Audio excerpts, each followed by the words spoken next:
So I love doing Taekwondo and was once a national champion. But a lot has changed since then. I went off to medical school, became a physician. I had a son and then a daughter. And I developed a chronic disease for which there is no cure. In 2000, when I was diagnosed with multiple sclerosis, I turned to the best MS center I could find, the Cleveland Clinic. I saw the very best doctors receive the best care possible, taking the latest, newest drugs. Still, by 2003, my disease had transitioned to secondary progressive MS. I took the recommended chemotherapy. I got the tilt-recline wheelchair. I had one with a motor I could drive around. I took Tysabri and then Cellcept, but continued to become more severely disabled. My disease had transitioned. I was afraid that I was going to become bedridden. I turned to reading the latest research using pubmed.gov. I knew that brains afflicted with MS over time shrank. I therefore went to every night reading the latest medical research about the diseases in which brains shrink. These diseases were Huntington's, Parkinson's, and Alzheimer's. I saw that in all three conditions, the mitochondria do not work well, leading to shrinking brains. With more searching, I found studies in which mouse brains and their mitochondria had been protected using fish oil, creatine, and coenzyme Q. I translated those mouse-sized doses into human-sized ones and began my first round of self-experimentation. The rapidity of my decline slowed, and I was very grateful, but I was still declining. Next, I discovered the Institute for Functional Medicine, and through their continuing medical education course, Neuroprotection, a functional medicine approach to common and uncommon neurological syndromes, I learned more brain cell biology and what I could do to protect mind. This is some of what I learned. We have 1 billion cells in our brains with 10 trillion connections. All of that connective wiring must be insulated with something called myelin, and multiple sclerosis damages myelin. In order to make healthy, robust myelin, your brain needs a lot of B vitamins, in particular vitamin B1, which is thiamine, B9, which is folate, B12, which is cobalamin. It also needs omega-3 fatty acids and iodine. This is a synapse. Those beautiful golden drops are the neurotransmitters. For your brain to make neurotransmitters, it needs a lot of sulfur and vitamin B6, which is pyridoxine. These are mitochondria. They're so beautiful, and they're so critical to your lives because it is the tiny mitochondria in each of our cells that will manage the energy supply for that cell. Without your mitochondria, you would be no larger than bacteria. In medical school, I had to memorize countless reactions involving my mitochondria, but I never learned which compounds my cells could manufacture and which I needed to consume in order for those reactions to happen properly. I now know that I need a lot of B vitamins, sulfur, and antioxidants for my mitochondria to thrive. And so I added B vitamins, sulfur, and antioxidants to my daily regimen. And then it occurred to me that I should get my long list of nutrients from food. That if I did that, I would probably get hundreds, maybe thousands of other compounds that science had yet to name and identify, but would be helpful to my brain and my mitochondria. But, I didn't know where they were in the food supply, and neither did the medical texts nor the food science texts with whom I consulted. But the internet did. And so that's really very helpful. So using it, I was able to design a food plan specifically for my brain and my mitochondria. And now, before I tell you what that food plan is, we're going to check in to see what Americans are eating. I'm going to start with you guys. So I want you to think back to the last 24 hours Add up all the fruits and vegetables that you've eaten. Don't include potatoes or corn because those are starches. Now, if you could cover a dinner plate heaped high, raise your hand. Come on, don't be shy, raise your hands. Okay, now if you could cover 2 dinner plates, keep your hands up. Anyone can have eaten 3 dinner plates. Look around, see how few hands are up, okay? Now we're gonna check with another family. This is from Hungry Planet by Peter Wenzel. It shows what this American family will eat in the coming week. Look closely and you're gonna see a lot of processed foods in boxes, jars, and other containers. This is how most Americans eat, and this is how most societies eat as they become more affluent, and it's likely why as societies become more affluent, their health declines. This slide is from work done by Professor Lauren Cordain. He is showing the percent of Americans whose daily intake is below the recommended daily allowance for a variety of important nutrients. On the bottom half of the slide are you'll see that less than half of us take in enough B vitamins, vitamin C, and vitamin A. Now, if you look at the top half of the slide, you'll see that 2/3 of us do not take in enough calcium, magnesium, zinc, or iodine, and that 80% do not take in enough omega-3 fats. You are all starving yourselves. We are alive because of complicated chemical reactions. If you're not providing the building blocks, that is the vitamins, minerals, essential fats, those reactions cannot happen properly, leading to the wrong structures being made or structures simply not being made at all. You set the stage for chronic disease. This is why our children are born with jaws that are too small, leading to crooked teeth and smaller brains. This is why your blood vessels become stiff as you age. This is why 1 in 3 American children, or 1 in 2 if you're African American or Hispanic, will become diabetic and obese as children or young adults. This is why if you go to our schools, every year we have more and more children with severe learning problems and severe behavior problems. But it does not have to be this way. For 2.5 million years, humans ate what we could gather and hunt. They're called foragers, also known as hunter-gatherers. That hunter-gatherer diet, that paleo diet, consists of leaves, roots, berries, meat, and fish.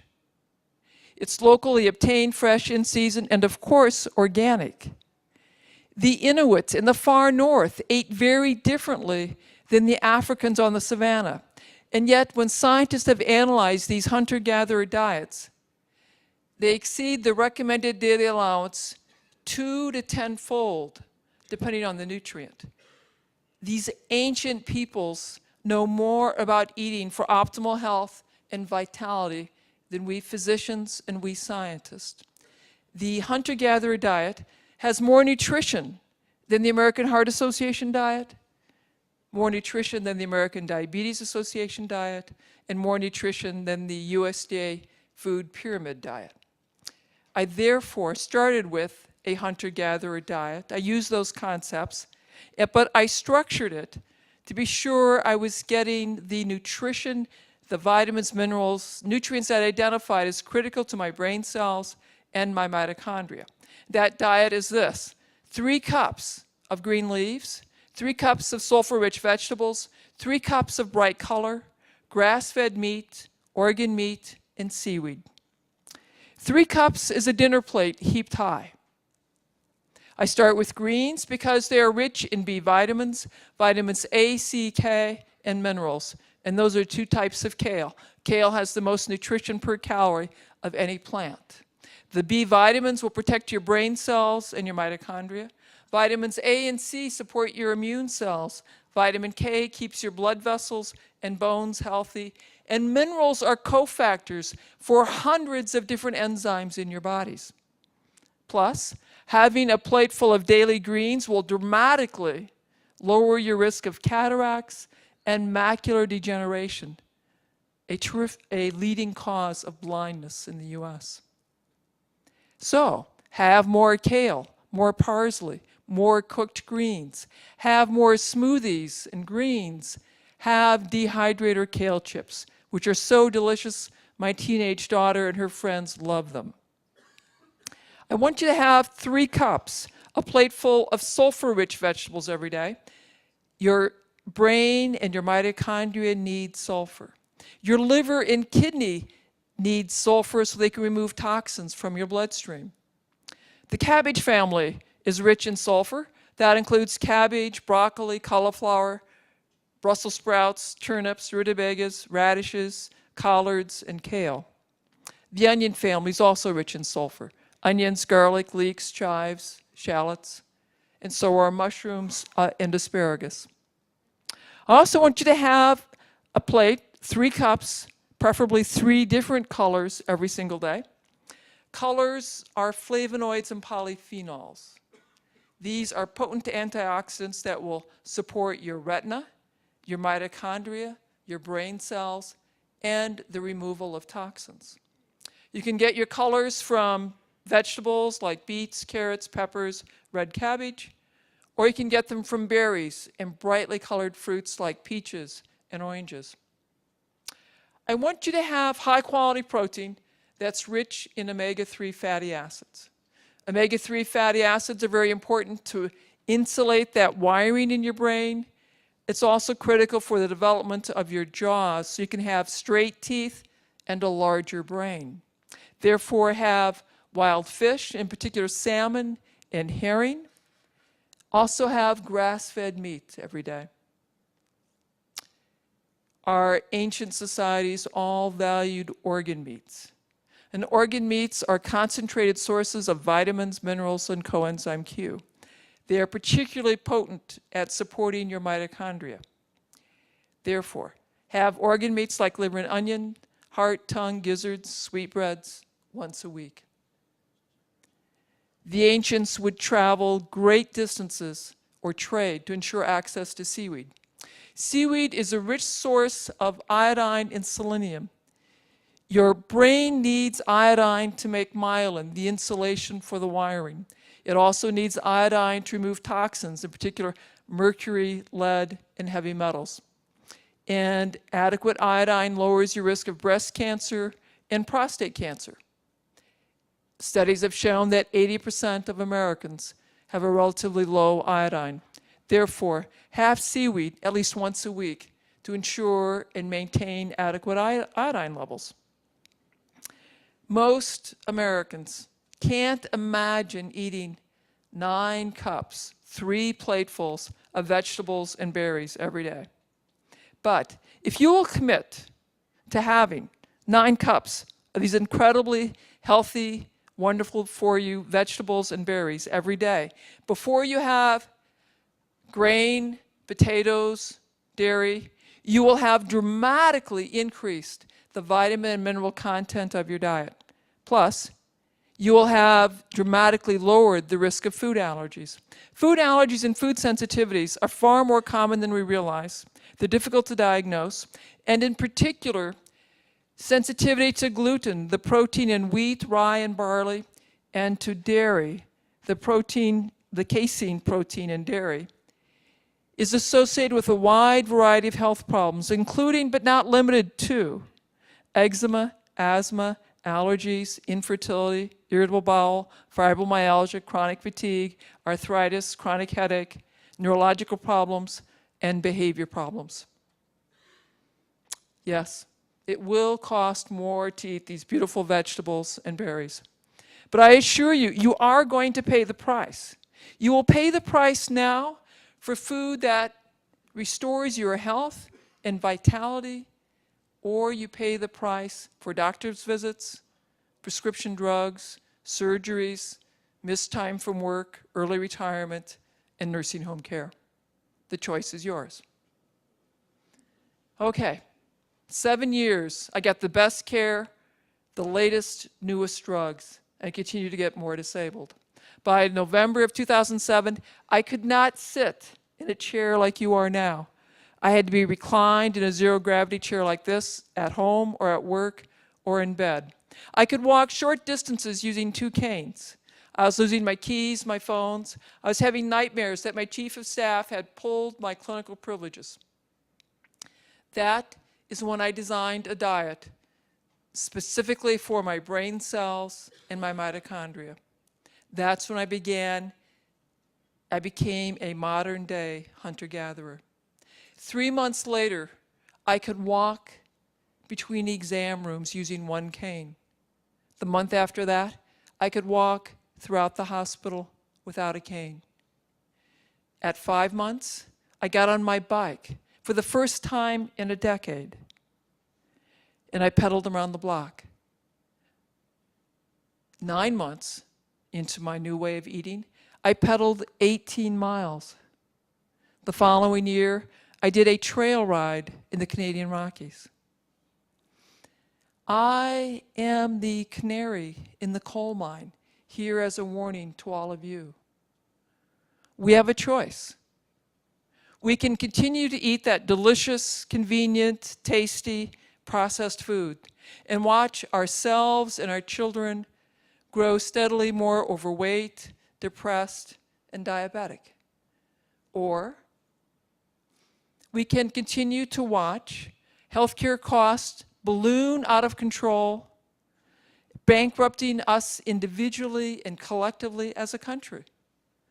Or we can eat for our mitochondria, eating vegetables and berries, grass-fed meat, organ meat, and seaweed, and have more vitality. We all have a choice. I choose to teach the public about the healing power of food and to conduct clinical trials. We are testing my interventions and others with secondary progressive MS. We'll present our research on Sunday at the 2011 Neuroscience Conference. The results are breathtaking. We all have a choice.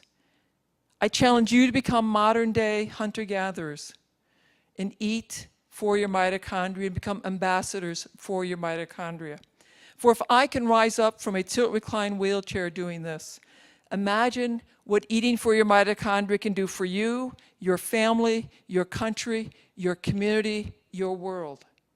We have a choice. What will yours be? Thank you.